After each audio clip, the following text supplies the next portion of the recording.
Aber jetzt darfst du schon. Erste mit der Wir möchten rübergehen zu Ja. Bagada. Die Frage ist, was hat mir zugezogen zu Jiddisch? Ich lerne sehr Jiddisch, ich habe nicht kennen Sie. Aber in der Emerson sind da verschiedene CDs. Ich habe gewollt allein in jiddische Literatur. Es gefällt mir, sich lernen Sprachen, verschiedene Sprachen. Wenn ich fragen, wie viele Sprachen du kennst, John? Es hängt ab auf Wie gut was man meint kennen Ein bisschen. Sprachen, aber in der Heim reden wir Tamil, ein Dialekt von Tamil, sehr moderner Dialekt von Tamil, was ich auch nicht im ganzen Leben bekannt mit Emerson, was demselben Dialekt. Aber Und mit der Wischwanatz, kennst du nicht zu neu reden? wir kennen sehr Dialekte, gar etwas anderes, aber ich kenne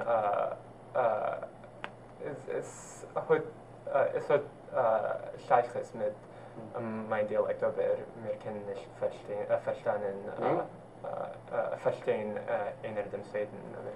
Ja, sein Adel kommt von Kerala und hat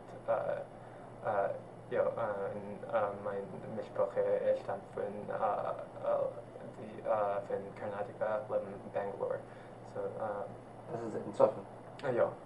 beide seien, ja, es ist Zoffen von Kerala, aber dort im Teil von Indien. Okay. Ja, und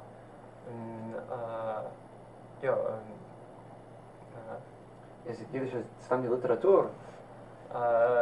nicht Stammliteratur, wie ich habe gesagt, es gefällt mir sehr lernen Sprachen und Jiddisch.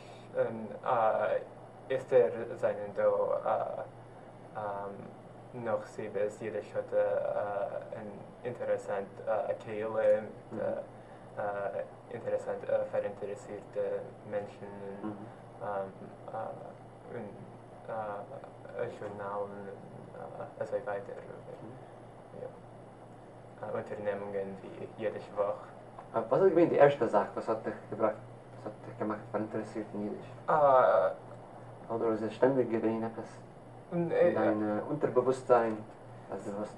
Es ist gewinn ein Tam von, sagt man Tam oder Time? Ein Tam von Jiddisch und Sach Amerikaner jiddische Literatur, Michel Philip Roth und so weiter. Und euch ist mein Tatens PhD-Advisor. Hat mein Tatens PhD-Advisor gerät Jiddisch in der Heim. Aber das ist 15, 20 Jahre mit 20 Jahren zurück. Kennst du Gabriel Safran? Ich habe sie gesehen in einer Konferenz, ich habe gesehen sein Referat in einer Konferenz in Berkeley, aber wir haben nicht sich bekannt. Ezekiel, Nu, erzähl deine Lebensgeschichte. wir will machen es